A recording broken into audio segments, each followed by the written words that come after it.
Hello everyone, back again doing WWE Day of Reckoning 2 on GameCube. Got a 10-minute Iron Man match between Mankind and The Rock. I'm probably going to go find something to do in the other room. I'm going to go ahead and let this play. Put my phone on the charger here. Once again, thank you guys for checking out the video. You can definitely send me any requests that you'd like, and I'll try to make it happen. I'm trying to show off like the excuse me, the top here. But I also want to see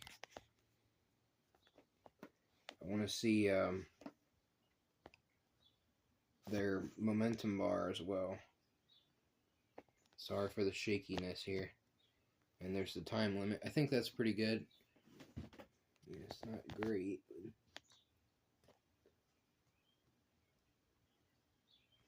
That should be better. Alright guys, thank you guys very much. I appreciate it. More than I can put into words at the moment. I can't really do Day of Reckoning too much because it doesn't reward you for your matches. Only story mode. So I at least get paid to let matches run. But I just basically beat story mode on this save file. Pretty close. I shouldn't say almost. I got past the Royal Rumble match and all that. So I'm like 2 pay-per-views away. I've got like 2 really big matches left. And that's it. I did almost all of it at one time. It was not that long or difficult. My character's at 88 right now. So definitely should hit over 90 by the end of the storyline. Alright, I'm going to let you enjoy. Have a good day. God bless.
Mankind gets the first fall.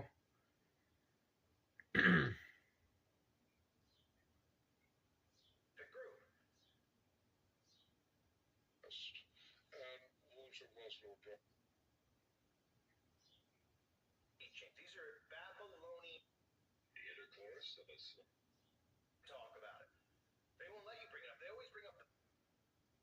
If you don't know Ted Pike, he is a warrior for God. He is one of the first people to start exposing this agenda. He has dealt with the consequences of it his entire life. It's the Romans, not the Jews, who were guilty. Christ also called. Taught in their books. And this is why they don't want you questioning them, because they don't want people learning of some of the stuff that's being taught, especially involving children. Treatise Sanhedrin. An extensive passage describes the right of the Pharisee to kill anyone, just as long as he did so indirectly. As one of dozens of examples, the Talmud tells us that if one bound his neighbor and he died of starvation, he is not liable to execution. In such an indirect manner, the Pharisees also killed Christ.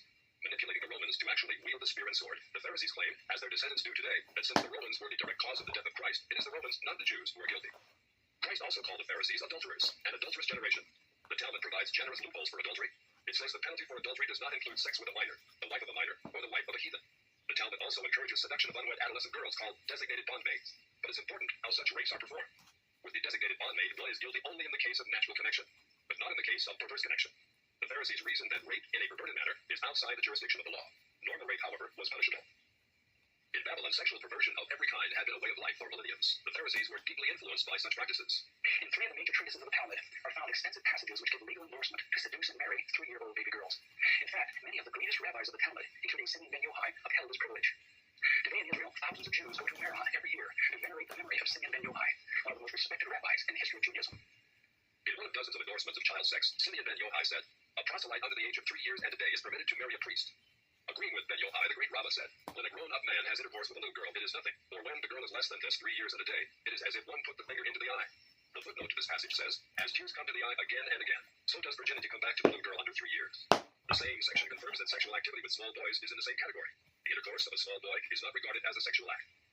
In addition to adulterers, Christ, in the story of the Good Samaritan, portrayed the Pharisees as racial bigots, too self-righteous to respond to the suffering of one who was not a Jew. It is true, because of the wickedness of the Canaanites, which included sodomy and infant sacrifice, Israel had been commanded by God to be harsh in her treatment of the inhabitants of the land.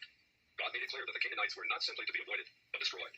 By the time of the New Testament, this method of preserving God's kingdom by separation of the sword had become obsolete. God no longer made a racial difference between men. But the Pharisees were unfazed by God's new agenda. The Talmud was finally written down over 5 centuries after Christ. It is critical. Even homicidal attitudes toward Gentiles might have been lifted out of the book of Joshua. However, the quickest way to grasp the Talmudic view of Gentiles is not directly from the Talmud, but from the Jewish encyclopedias. If we quote an isolated opinion from the Talmud, a rabbi may quickly object, saying, "But that is not the overall opinion of the Talmud. That is not the definitive view." What the Jewish encyclopedia provides us is a definitive overview of perhaps hundreds of rabbinic statements on any subject, giving us accurate summaries of what the Talmud generally teaches. In its article on Gentiles, the Jewish Encyclopedia begins to define what makes a Jew so different from a Gentile. According to the rabbis, only Israelites are men. Gentiles they class not as men, but as barbarians. Since Gentiles are not men in the fullest sense, so the Gentile is not a neighbor of a Jew. Further, since Gentile laws were too crude to admit of reciprocity, meaning too crude to be taken seriously, the Gentile was forever beneath the Jew. Gentiles were outlawed by God from the beginning, and thus had no property rights. The Almighty offered the Torah to the Gentile nations also, but since they refused to accept it, he withdrew his shining legal protection from them and transferred their property rights to Israel, who observed his law. Since the Talmud outlawed the child, or issue of a Gentile, as that of a beast, a Gentile had as little legal rights in a Jewish court as did an animal. The Talmud states that if a Gentile sue an Israelite, the verdict is for the defendant, the Israelite. Conversely, if the Israelite is the plaintiff, he obtains full damages. Because the Talmud conspires against Gentiles, if a Jew was ever caught telling a Gentile what the Talmud really says, such a person deserves death. So vile was the nature of a Gentile that the great Simeon ben Yochai said, "The best among the Gentiles deserves to be killed. The best of snakes ought to have its head crushed." Jews, however, are exalted beings in the Talmud, worthy of praise. Christ described the Pharisee who blessed himself, saying, "I thank thee, Lord, that I am not as other men." An eminent Talmudic rabbi says the same. "Blessed be thou, who hast not made me a goy, or Gentile." There is a special antagonism between the Talmud and Jesus. The Talmud attacks him everywhere it can, even his mother. Mary, the Talmud says, was a whore who mated with carpenters. She who was the descendant of princes and governors played the harlot with carpenters. It naturally followed that the scribes declared Christ to be a bastard. In its article on Jesus, the Jewish Encyclopedia says that Jewish writings defame Christ. It is the tendency of all these sources to belittle the person of Jesus by ascribing to him illegitimate birth, magic, and a shameful death. Jesus, according to this article, was considered one of the 3 worst enemies of Judaism who came to an ignoble end. The Talmud says they subjected him to 4 deaths: stoning, burning, decapitation, and strangling. The Talmud also says he is now in hell, punished with boiling hot excrement. What is Christ's advice as he speaks to us out of hell? The Jewish Encyclopedia quotes Jesus as telling us above all to bless the Jews. He says, And mankind takes the win. "Do nothing to their Thanks for watching, guys. Hope you guys are listening to this. I had to speed it up because I don't want certain words to be caught on it Jewish encyclopedia and be again shut begins to down. tell its position. A Gentile observing the Sabbath deserves death. It says the Pretty crazy Talmud stuff, and these are the people that control everything. So this explains how the world is how it is. Thanks for watching. God bless.